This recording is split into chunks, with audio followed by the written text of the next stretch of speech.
We decided to take a cooking class as a couple. My husband thought it'd be fun to invite his mom along. During the class, every time I picked an ingredient, she'd say, "Interesting choice." Then she asked the instructor, "Can we swap partners?"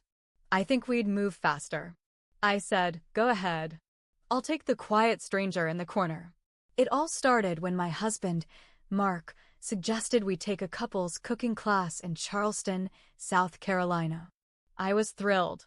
Cooking had always been a passion of mine, and the idea of learning new techniques together sounded like the perfect bonding experience. But then, Mark dropped the bombshell. I thought it'd be fun to invite Mom along. My heart sank. His mother, Barbara, was the epitome of a meddling mother-in-law. She had a knack for making everything about herself and never missed an opportunity to belittle me. But Mark, ever the optimist, believed this would be a chance for us to bond. Reluctantly, I agreed. The cooking class was held in a charming culinary school downtown. The instructor, Chef Antonio, greeted us warmly and paired everyone up. Mark and I were naturally partners, and Barbara was paired with another attendee. As we began selecting ingredients for our dish, Barbara hovered nearby. Every time I picked something up, she'd comment, "Interesting choice." Her tone dripped with condescension. I tried to ignore her, focusing on the recipe. But then she approached Chef Antonio and said, "Can we swap partners?" I think we'd move faster. I looked at her, stunned.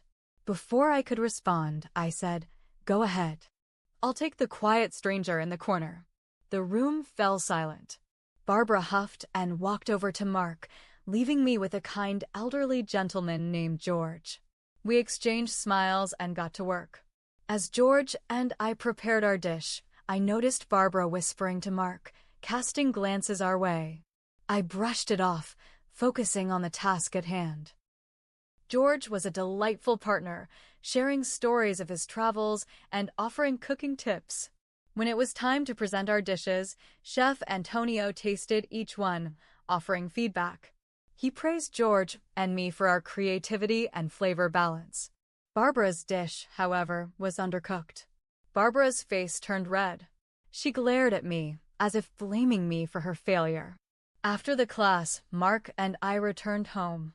Barbara had driven separately. As soon as we walked in, my phone buzzed with a message from her. "You embarrassed me today." That was uncalled for. I showed the message to Mark. He sighed. "She's just upset. Maybe you could apologize." I stared at him, disbelief washing over me. Apologize? For what? She asked to switch partners. He shrugged. "It's just easier that way." That night, I couldn't sleep. The injustice gnawed at me. I decided it was time to stand up for myself. I began documenting every instance of Barbara's passive-aggressive behavior. From the time she criticized my Thanksgiving dinner to the moment she rearranged our living room without asking. I compiled everything into a detailed journal. Then I started a blog, Tales from the Kitchen, Living with a Meddling Mother-in-Law. I changed names and locations to maintain anonymity. The blog gained traction, resonating with others who had similar experiences. Readers shared their stories, offering support and advice. The community grew, and I found solace in knowing I wasn't alone. One day, Barbara called, her voice icy. "I know about your little blog. How dare you air our family's dirty laundry?"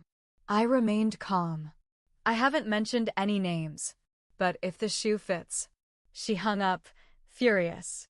Mark confronted me later, upset. "Why are you doing this? It's causing tension in the family." I looked at him, resolute. "Because I won't be silenced anymore. I deserve respect." Over time, the blog continued to grow. I received messages from people worldwide, thanking me for sharing my story.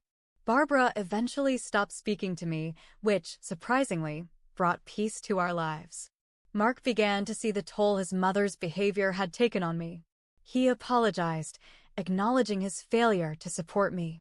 We attended counseling, working to rebuild our relationship. The experience taught me the importance of setting boundaries and standing up for oneself. Sometimes, the best revenge is living well and refusing to be a victim. Things settled for a few weeks after the confrontation. Barbara kept her distance, and honestly, it was nice. Mark and I were doing better, talking more, even laughing again. I thought maybe, just maybe, she had finally realized her behavior wasn't going to fly anymore. I was wrong. One night, we were watching a movie when Mark's phone buzzed. He looked at it, and his face froze. He got up and walked out onto the porch. I waited. 10 minutes passed. Then 20. When he finally came back in, his expression was off. "What's going on?" I asked. He hesitated. "It's Mom. She sent a screenshot from your blog. Someone figured it out and posted it in a local Facebook group.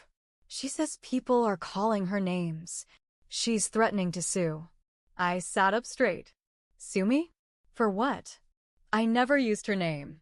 I never posted any photos. She said it's defamation. She's really upset. I felt my stomach twist. She brought this on herself. He didn't say anything. 2 days later, I got a letter in the mail. An actual legal letter.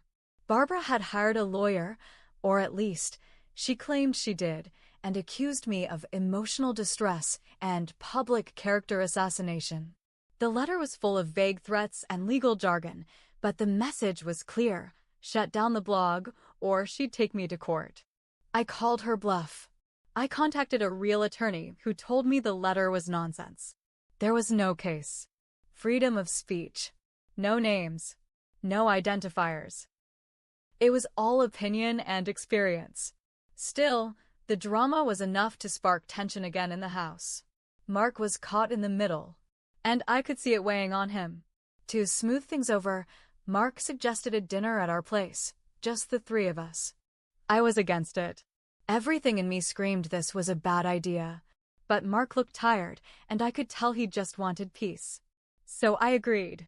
I cooked all day. Lasagna, salad, garlic bread, her favorites. I even made homemade cheesecake. Barbara arrived right on time. She walked in with a fake smile and a bottle of wine she knew I couldn't drink because of my allergies. She did it on purpose. I knew it. She knew I knew it. Dinner started okay. Then, halfway through, she brought up the blog. I'm just saying, it's sad that some women need to hide behind keyboards to feel powerful. Mark put down his fork. Mom, please no, it's fine, I interrupted, setting my fork down. Better to hide behind a keyboard than hide who you are in front of your own son. Her face tightened. I raised him better than this. No, I said. You raised him to think that your way is the only way. Mark just sat there, eyes darting between us. Barbara stood up. You're tearing this family apart. I laughed, bitter. I didn't tear it apart. You've been slowly chipping away at it since the day I married your son.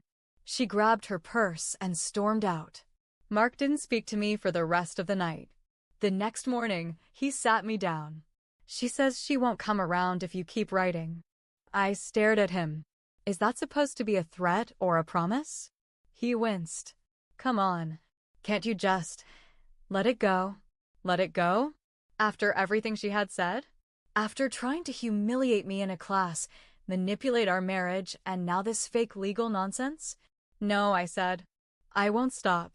He stood up and walked out of the room. A week later, I noticed something strange. I started getting anonymous comments on the blog. Nasty ones. Personal. They mentioned things I hadn't written. Things only someone close would know. Then someone tried to reset my blog password. Twice. I checked the IP logs. All signs pointed to a nearby city, where Barbara's sister lived. It hit me. Barbara was trying to sabotage the blog from the inside. Probably roped her sister in too. So I did what any blogger would do. I posted about it. Vaguely. No names. But I laid out the story, how someone tried to hack me, how the threats started. I let readers know I wouldn't back down. The post went viral. I got messages from people who'd been through the same. People offered support. Someone even helped me secure the site better. But the craziest part? One of Barbara's old friends messaged me anonymously. You don't know me, but I know her. And if you want to really shake her, check her old HOA records from her last neighborhood. Trust me, that was the moment I knew.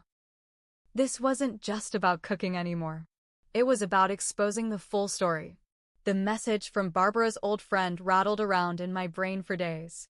Check her old HOA records. It sounded random, but the curiosity gnawed at me. I didn't want revenge, not exactly. I wanted the truth. I wanted validation. I wanted Mark to see the woman behind the perfect image she wore like a mask. So I did some digging. Barbara had lived in a fancy retirement community in Mount Pleasant before moving closer to us. I searched public records, forums, anything I could find. After 2 days of late-night scrolling, I struck gold. A post on a neighborhood Facebook page from 3 years ago, buried in a comment thread about board corruption, Barbara T. caused drama at every HOA meeting. She almost got the community fined because she refused to follow lawn maintenance rules and then tried to blame the landscapers. Classic. Another comment. She once reported her neighbor's daughter for using the community pool. Said she wasn't a full-time resident. The girl was 14. I screenshot everything. Then I found it, a PDF of old HOA minutes. Barbara had been removed from the board for behavior unbecoming of a board member and repeated violations of community policy. It wasn't criminal, but it painted a picture. When Mark got home that night, I showed him everything. At first, he brushed it off. That was years ago. But this is who she's always been. She doesn't just pick at me. She picks at everyone who doesn't do exactly what she wants. He didn't say anything, just scrolled through the screenshots. Then he stopped. I could see the shift in his face. I remember this, he said quietly. She was so angry when they made her move. She said they were out to get her. But she never told me why. That was the crack. He didn't admit I was right, but he didn't defend her either. A few days later, Barbara showed up at our house. No call, no knock. Just walked right in like she always used to before I changed the locks. Except this time, Mark was home. She walked into the kitchen where I was chopping vegetables, Mark sitting nearby. You think you're clever, she said. No hello.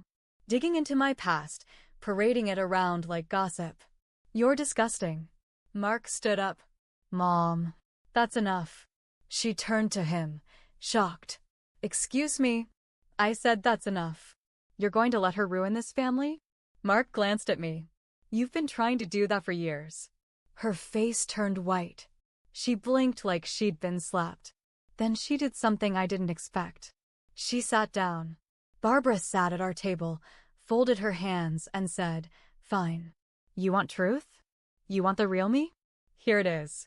She told us about her own mother, cruel, controlling, distant. How she swore she'd never be like her. And then how, somehow, she had become her anyway. I controlled things because I thought if I didn't, everything would fall apart. I lost your father because of it. I lost friends. And now I'm losing my son. It was the first time I'd seen her cry. She didn't apologize. Not exactly.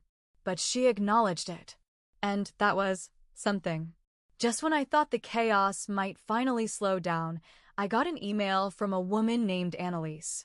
She introduced herself as Mark's ex, the one before me. I had only heard about her once, in passing. Hey, the message read, I found your blog. I recognized the descriptions. I know Barbara. I went through the exact same thing, but worse. I didn't say anything back then because I thought I was alone. If you're interested, I've got stories. I sat there, stunned. Why was she reaching out now? What did she mean worse? I replied, yes. I want to hear everything. We met at a quiet cafe on the edge of Charleston. I wasn't sure what to expect. Annalise looked calm, well put together, someone who'd been through fire and survived it. Barbara destroyed me, she said, sipping her coffee. She started small. Comments about my cooking, my job, how I dressed. Then she got in Mark's head. Made him doubt me. Every fight we had, she was the root. She leaned in.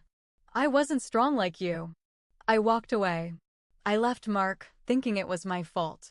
It wasn't. I sat still, heart pounding. Why now? She smiled, but it wasn't warm.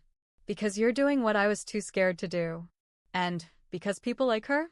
They don't stop until someone stops them. She handed me a flash drive. Phone calls, voicemails, screenshots, everything. I saved it back then, thinking I'd use it. But I never had the nerve. I went through it all that night. Barbara's voice, sharp and mean on every voicemail. You'll never be good enough for my son. He doesn't need someone like you. He needs someone with class. If you don't leave him, I'll make sure you regret it. The texts were worse. I called my lawyer. Can I post this? Legally? As long as it's public record or voluntarily shared, yes. But be ready. Once it's out there, it's out there. I didn't sleep. The next morning, I wrote a blog post titled "The Voice Behind the Curtain." I didn't just post the audio. I posted everything with context. I made sure it was clear. This wasn't about revenge. It was about truth. For every woman who felt gaslit, every man who couldn't see through manipulation. For me. For Annalise. For Mark. It spread fast. Thousands of shares. Comments flooded in. People from Barbara's old neighborhoods. Former coworkers. Even people from our church. Mark called me from work. It's everywhere, he said. People are sending me links. And I listened. To all of it. There was a long pause. I'm sorry, he whispered. I should have stood up for you. Years ago. I let her control everything. I wanted peace more than I wanted to protect you. That was weak. Tears streamed down my face. I wasn't perfect either. I let it build up instead of fighting back early. I thought silence would keep the peace. I want to make it right, he said. Then help me finish this. Barbara showed up again, but not to our house. To the cafe where I met Annalise. I was sitting there, writing a follow-up post. She walked in and sat across from me. Her face was pale, angry, but underneath it, she looked lost. You ruined me, she hissed. Everyone I know has seen that blog. I can't go anywhere. I closed my laptop. You ruined yourself. I was trying to protect my son. From who? Me? Annalise? Or from not being able to control him anymore? She stared at me, mouth tight. You need help, I said. And if you don't get it, you'll die alone. She stood up. You'll regret this. I already did, I said. But not anymore. We moved 6 months later. Mark and I sold the house. Started fresh. New place, no spare key for Barbara. We got into marriage therapy. I kept writing, but I turned the blog into something bigger, a place for others to share their stories. Barbara? Last I heard, she moved in with her sister. The one who helped try to hack my site. Turns out they had a falling out too. That flash drive from Annalise? Turns out Barbara had done the same thing to a lot of people. She was cut out of nearly every circle she once ruled. Was I vengeful? Yes. Did I enjoy watching her fall? I'd be lying if I said no. But I didn't start this war. I just stopped pretending everything was fine. Mark and I rebuilt from ashes, and it wasn't easy. But we finally made space for something real. And Barbara? She taught me what happens when someone controls everything except their own truth. You can only push people so far before they push back. Sometimes with a frying pan. Sometimes with a blog. But always, eventually, with fire.